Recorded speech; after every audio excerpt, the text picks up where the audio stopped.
guys, it's me Cole, and today we're going to do a STEM project and we're going to make a mini catapult. Practically, you can use like any small object in this catapult, but today we are going to use as our ammo marshmallows. To build this catapult, you will need a pair of scissors, some craft sticks, some rubber bands, and ammo like marshmallows. Optionally, you can use a spoon or a cap to hold the ammo from falling. A catapult is basically a level. A level has two main parts, an arm and a fulcrum.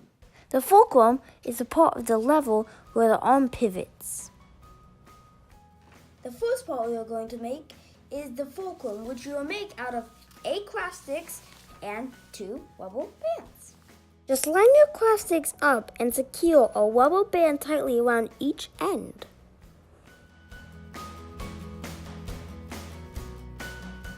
So here is our finished product on the fulcrum, and you'll be able to move it in the catapult. We cut some notches in the arm stick to help the rubber band stay in place. Line up the arms and secure the rubber band in the notches. So basically, this is our finished catapult, you see. But we are going to add a cap so it can hold the ammo, or should I say, for scientists, the load. And I know the perfect cap.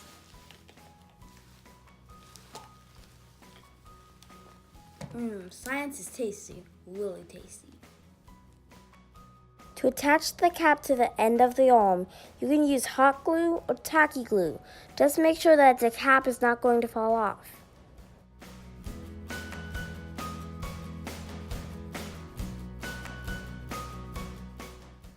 Here is our completed catapult. The fulcrum is yellow and the arm is blue. The cap at the end is where we will place the ammo or load.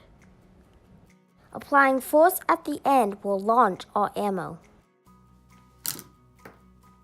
The amount of force we put into the catapult will affect how long the marshmallow will go.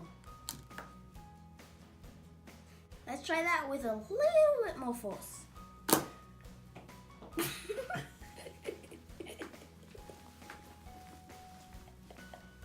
Another way we can affect how long the ammo will go is by adjusting the fulcrum.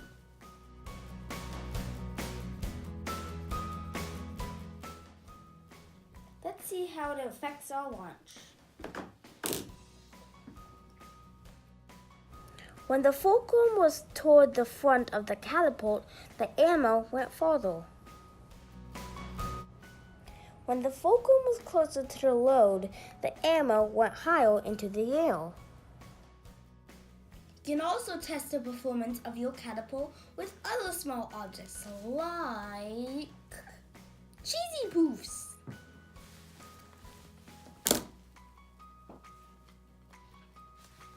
Cereal.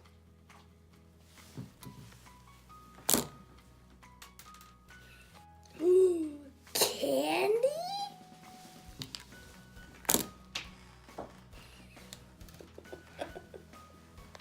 Goldfish.